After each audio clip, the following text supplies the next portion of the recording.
Hello and welcome to Dell's Gaming, and this is from the Depth Designer, and I'm just going to do a quick little test lab for some things I've been working on just to finalise the whole shell elements and my ideas. Now first of all, I'm not on my normal machine and I do realise there's a bit of echo on my microphone, so apologies for that. I'm in a rented apartment and or rented house, and the only room has nothing in it at the moment, so there's no deadening. So sorry about that. I'll try to remove some of the echo in editing, but we'll see how that goes. But back to this little lab as such.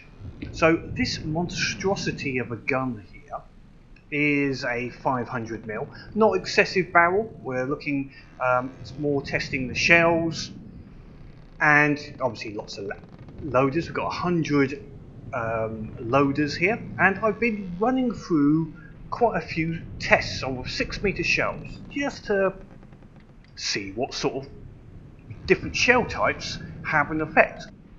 So this is some of the 6-meter shells that I have tested in this gun, basically against one Onyx Watch. So I've loaded the same ship in every time, and this has got 100 shots, 100 shells loaded, and we see what damage it does within 100 shells. So the first one here is an AP head with a sabot body and a solid body, and also a cavitation, super cavitation base, because a lot of the targets are underwater or partially underwater, so I think it's fair on this because it needs the speed to make sure it does damage. Now this is not the world's best shell design. I'm just using these as examples of the potential. So this does, in the 100 shots, it was doing around 80% damage to the vessel, and occasionally it would take out the AI, because this is potentially would go straight through the target on occasion, but would definitely take out blocks.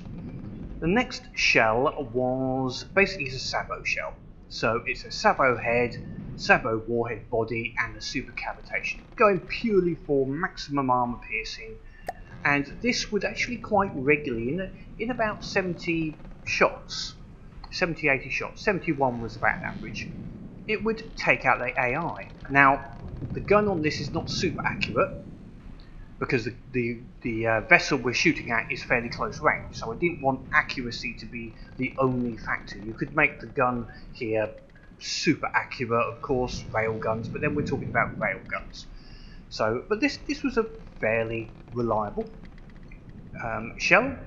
Next we get into the I had to work with penetrating shells, which was okay. I need to work on them a little bit better. Obviously I haven't got the ideal penetration shell, but this one as an example, AP head, solid warhead bodies to get good kinetic damage to be able to go through blocks, and then a small HE with a penetration depth fuse, fairly conservative measures, and it was doing a good 70% damage on average. Occasionally it would do a massive hit on the target, but the penetration was enough to go through, but most of the time the explosion was on the surface, obviously not enough penetration there, so I'll have to work on that one. Next is everyone's favourite, the squash head, and this is just a massive squash head with lots of HE, not trying to be fast, not trying to be accurate, and that would take the target down to about 57% on average, sometimes killing it, but usually it would just totally obliterate the top of the ship with all its effective thumper damage, and then I think the thumper damage actually did more than the spalling effect inside, personally. Next I tried shaped charger heat, so shaped charge head with again 7 HE. This was a little disappointing, only doing about 90% damage. I don't know, the the idea of heat is it penetrates through and damages things inside, but I was just not seeing that now. Whether it's because of the vessel that I was firing against has got quite good air gaps, or it's okay if once it's gone through the metal it's wood inside, but it just did not have a great effect. The next one was a pure EMP. So I've used a hollow point head to stop ricochets, but the rest of it is all EMP. And this was consistently taking out the AI in from 8 to 28 shots, and the AI was dead, basically. That was fairly consistent. And a good round against the target that I was up against, which we'll show in a little bit. The next was the pure hollow point, just to test that. This worked actually quite well. A hollow point with lots of solid, just to get as maximum recoil, kinetic damage out there.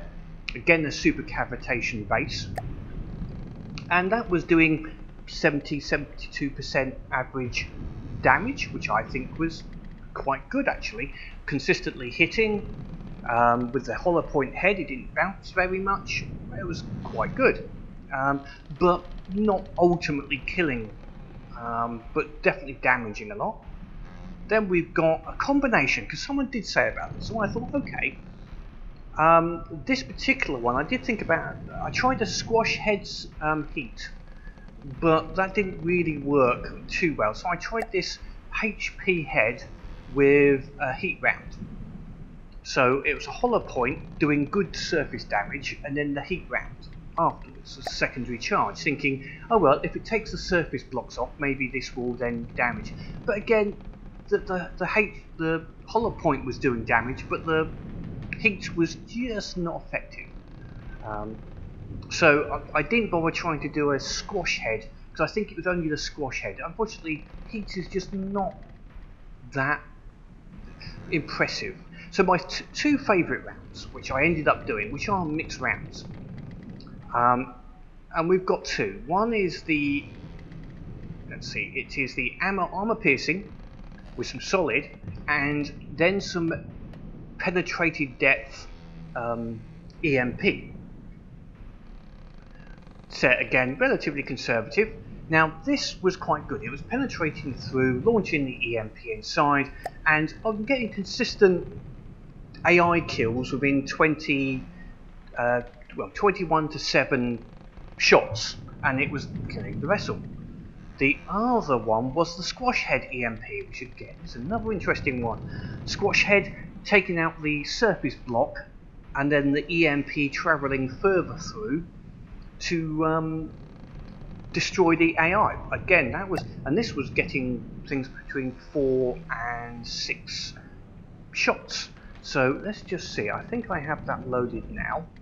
Give it a go and show you what I was doing. So just to show the little simple test method I used, and just to have a bit of fun with my favourite 2 shells that I found. First of all, just make sure I've got 100 shells loaded of the right type.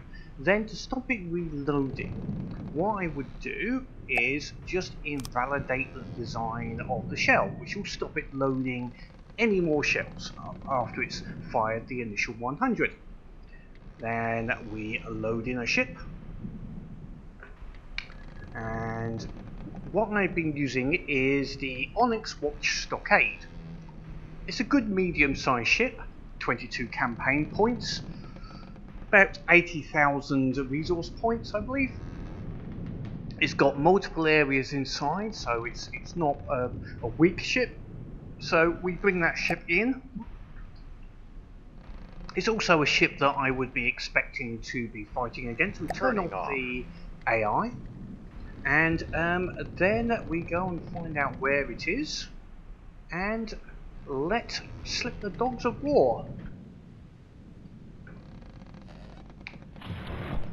So you can see the EMP with the AP. The AP is doing some surface hit damages as well, and then when it does explode, and that's AI dead.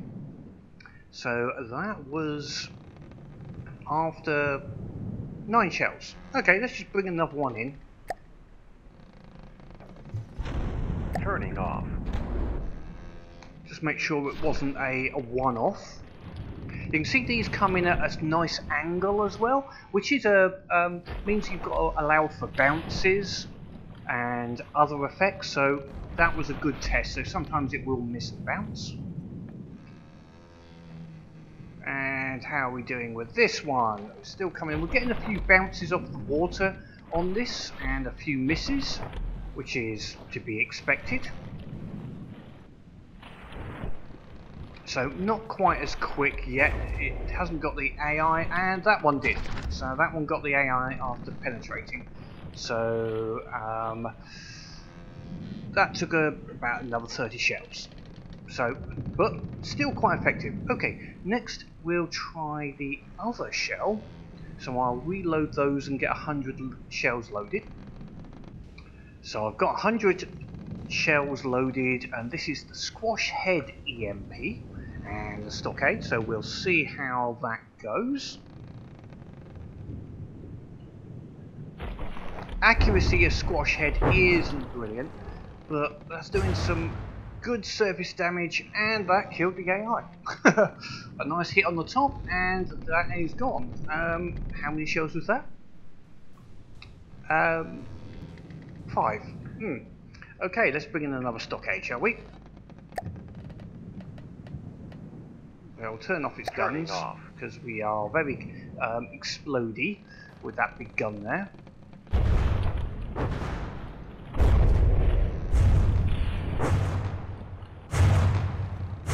So the squash head doing good surface damage, and then the EMP flowing through as well.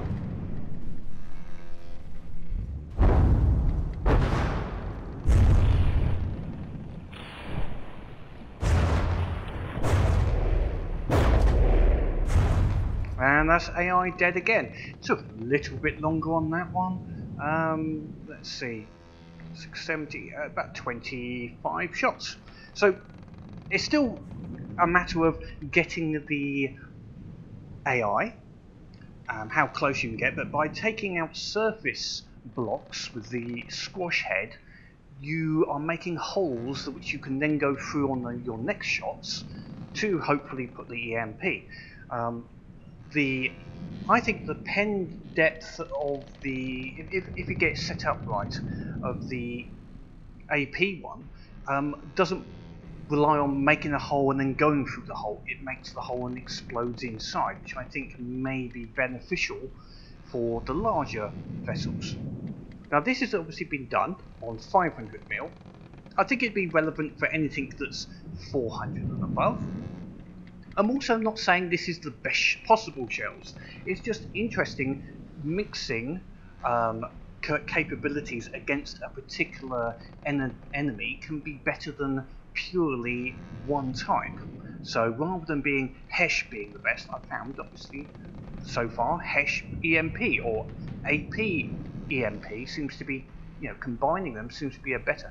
Now this has been purely a test against the Onyx Watch.